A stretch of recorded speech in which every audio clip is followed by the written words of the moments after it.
Assalamu alaikum. Сұрақ: Қытайдағы тарап шыққан жұқпалы вирус ауру туралы не дейсіз?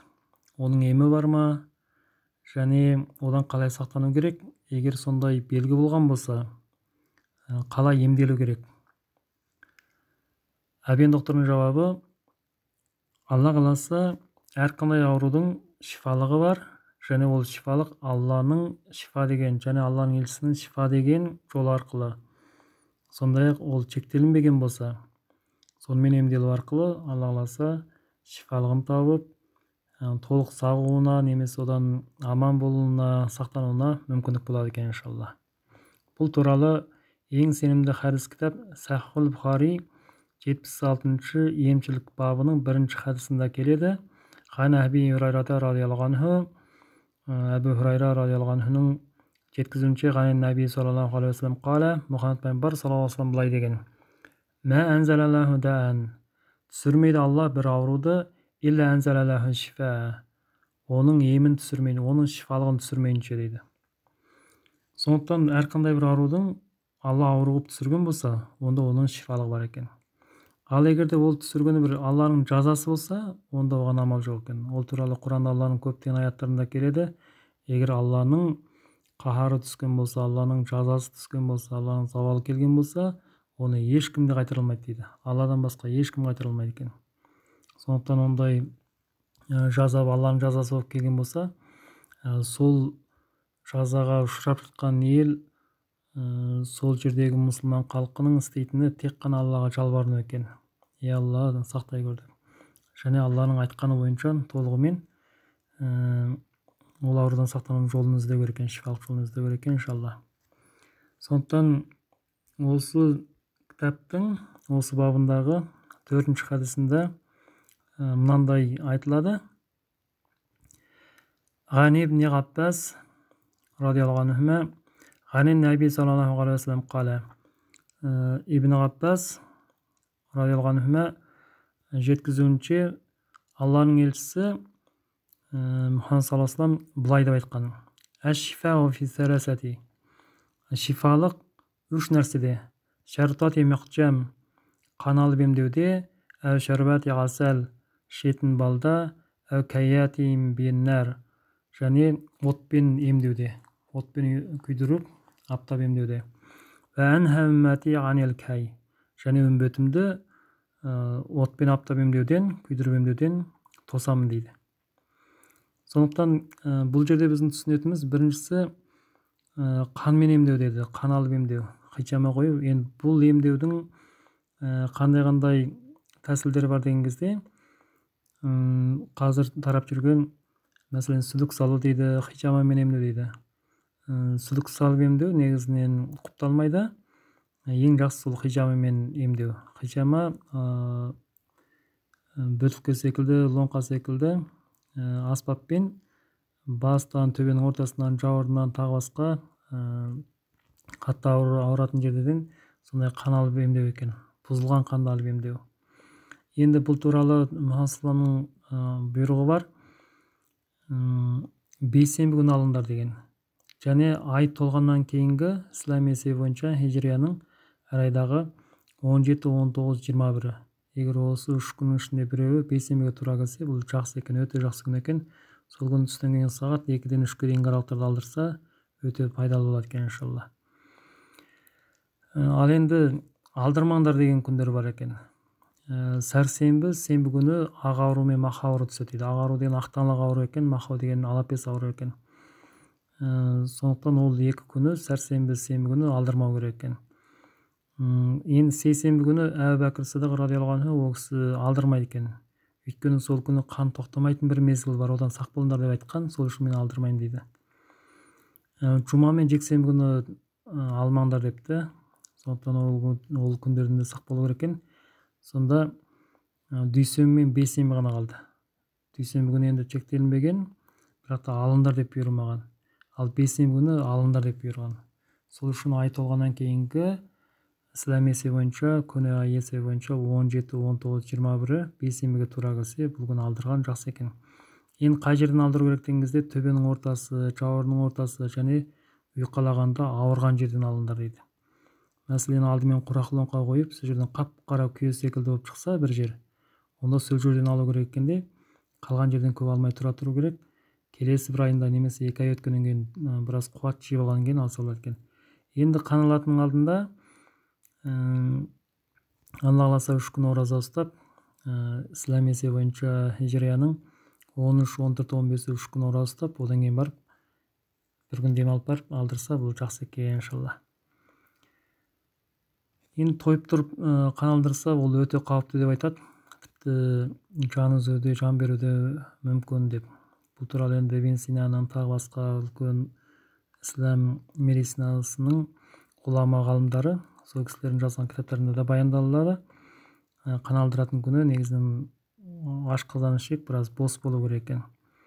Ол күні негізінен сол сорпа, сүт сондай ішкен дұрыс екен. Қан алдыратын алдында, таң атардың алдында немесе таңда сондай сүт ішіп, тұз салып, темір қазанға пісірген сүттен біраз ішеді. Одан қан алдырып болғаннан кейін де сол күні кеште немесе қан алдырып болып 1 сағаттан кейін сондай тұз салып пісірген сүттен ішу керек екен. Егер ондай сүт ішпеген жағдайда бас айланып, көздің көру қуаты тағы басқалардың әлсіреуіне сондай зиян тәсірі жетуі мүмкін екен. Алла сақтасын. Енді шәрбәте асал, ішетін балда шифалық бар дейді. Балды Құранда Алла 16-шы Нақл сүресінің 68-69 аятында баяндайды адамзға шифа екендігін. Сондықтан балдың да түр-түрі болады екен. Кейбір бал адамның қан қысымын көтереді екен. Қан басымы бар кісілер ондай балды жесе біраз қиналады екен. Ал кейбір бал қан қысымды төмен түсіреді екен. Сол үшін қан басым көтеріліп тұрған кісіге қандай бал беру керек? Қан қысым төмен түсіп кеткен кісілерге қандай бал беру керек? Жүрегі ауыру кісілерге қандай бал беру керек?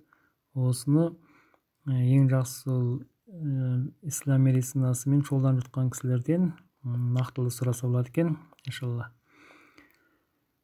Одан кейін балды кейбір кісілерге беруге болмайды деп те айтқандар бар. Енді ол туралы пікіріміз, айтарымыз, бал бүкіл адамзға шифа деген.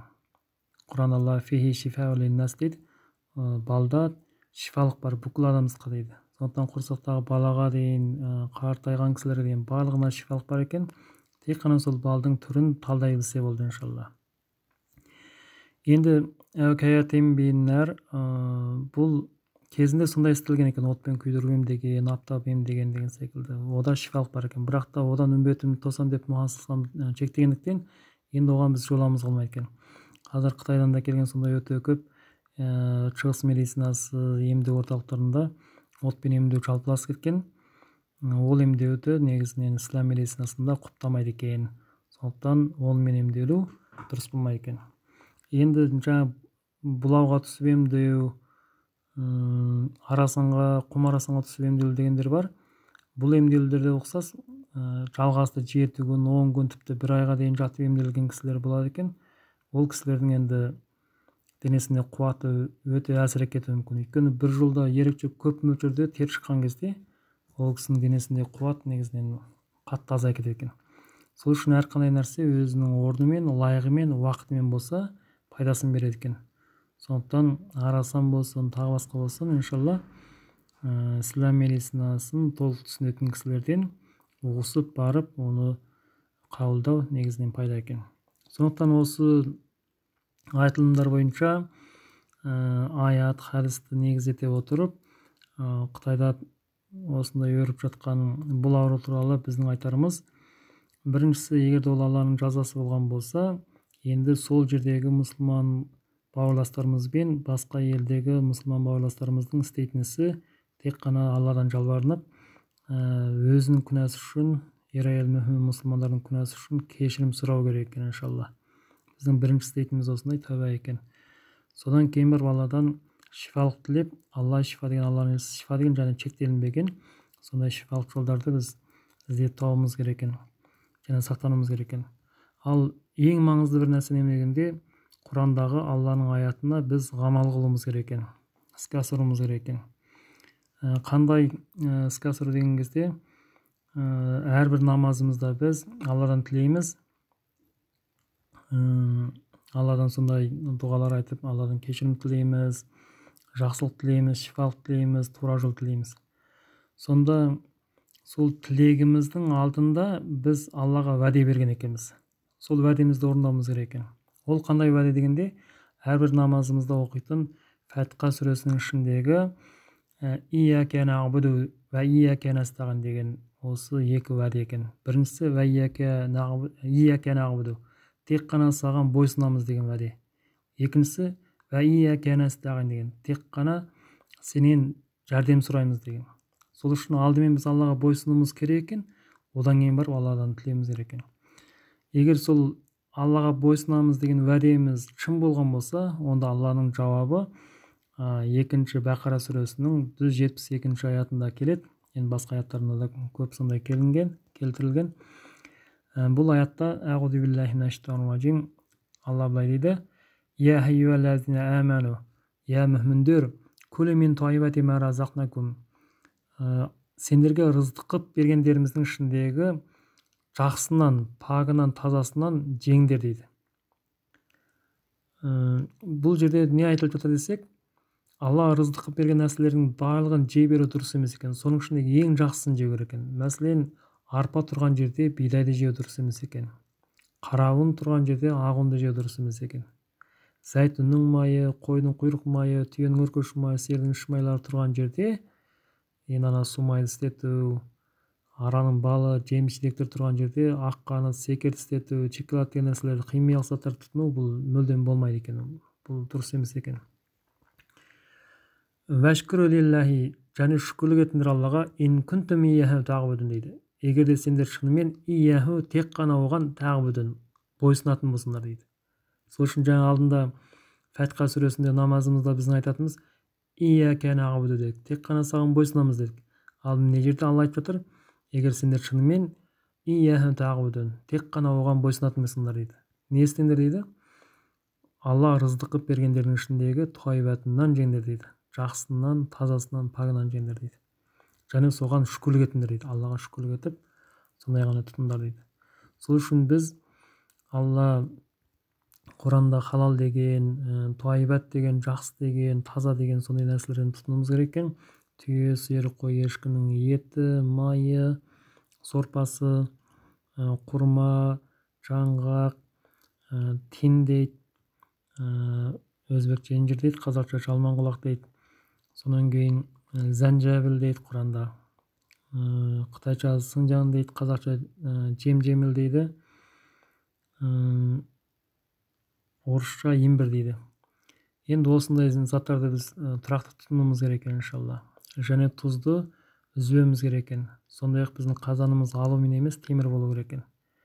Осылайша осының барлығы Құранда аяттарда келтірілген, жаңа темірге дейін айтылған, зәнжәбілға дейін айтылған, имбір, қалампыр, тағы басқа атауымыз еткен нәрселердің барлығын біз көріп отырсақ, аят пен хадистерде келтірілген нәрселер екен. Ал сүтті самал ішу, қымыз ішуден бұл негізінен дұрыс емес екен. Сүтті пысырып ішу керек екен. Тіпті жылқының сүтінің өзін пысырып ішу дұрыс екен. Ал қымыздың ішемден кісі жазда ішсе болады екен. Сондықтан бұл жұқпалы аурудың ең негізгі бірінші сондай зиян келтіретін жері өкпе деп айтып жатыр. Онда өкпеге суық ең оңай тиеді екен. Мәселен, суық нәрсе ішкен кезде, айран ішсе сондай жөтеледі. Егер де оны іше берсе, артына келгенде өкпенің қызметі тоқтап, тіпті өте ауыр дәрежеге душар болады екен, Алла сақтасын. Сондықтан қыстың күні суық кездерде айран, қымыз, тұз салынбаған сусын, суық су, қайнақ су, тұз салынбаған шай, бұның барлығына жолауға негізінен болмайды екен. Жылы ішу, ыстықтау ішу, ауыз келмейтіндей, және тұз салып ішу. Жейтін негізгі тағамдар сол жеміс-жидек, содан кейін сүт, чай орнына сүйек сорпа, міне осылар тұрақты болу керек екен, иншалла.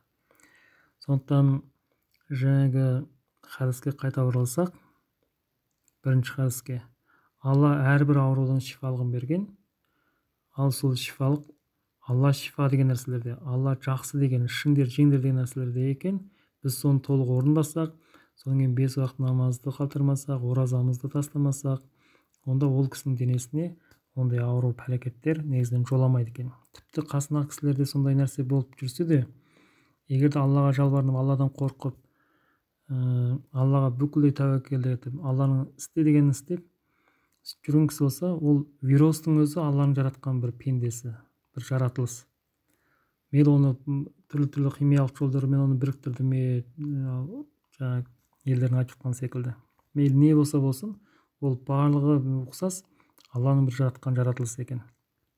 Сондуктан сол жаратылыс Аллага шүкүрлүк этип, Аллага тәуба келтирип, кечирим сурап, Алладан медет сурап, көмөк сурап, пана тилеп сөйтүп жүргөн кишилерге ол жаратылыс келген кезде кайтат экен, зыян тийгизбейт экен, оган жоламайт экен.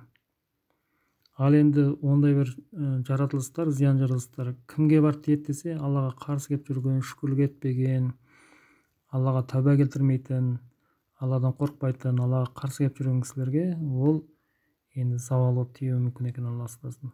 Сондуктан биз барлык кезде Алланын айткан буйруктарын негизинен толук орундап жүрсөк, одан аман-эсен, сау саламат сактануубузга болот экен иншалла. Адеттеги жагдайда эми ар бир киши үйүндө осундай ата бабамыздын устанган дәстүрү, тагамдануу жолу баарын зерттеп отурсаңыз, баардыгы ошол ислам дининдеги Алланын айткан, Алланын элчисинин буйруган, ушундай орундаган дәстүр экен, ислам дәстүрү экен. Сол боюнча биз тагамданатын болсок, кийинсек, уйку, кызмет баардыгыбыз орунда болсо, онда Алла кааласа баары дурус болот экен.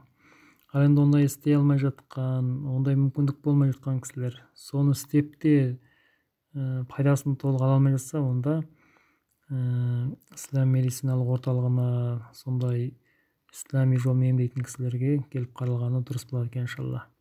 Энд Абен доктор азыр жумуш орну Алматы Саякаттагы орталык мечиттин каршысында иншалла. Телефон нөмүрү 837-280-77-28. WhatsApp аркылуу сондай кеңеш сурайтын кишилер болсо, сондай эмдик дары кабылдайбыз десе, ол кишилердин сондай кабыл алсына болот иншалла. Алла барша эр эл мөмин мусулмандарга, Кытайдагы бауырластарыбызга, дүйнөнүн түкпүрүндөгү эр эл мөмин мусулман баардык бауырластарыбызга Алла шифалык бергей, амандык бергей, жакшылык бергей, туура жол бергей. Бүкүл жараткан макулукаттардын кесиринен сактагай, кафирлердин, тагы башка Аллага каршы чыккан кавымдардын кесиринен, палекеттеринен, оларга жиберилген завалдардан сактагай иншалла. Алла баршамызга жакшылык сыйлагай. Ассаламу алейкум ва рахматуллахи ва баракатух.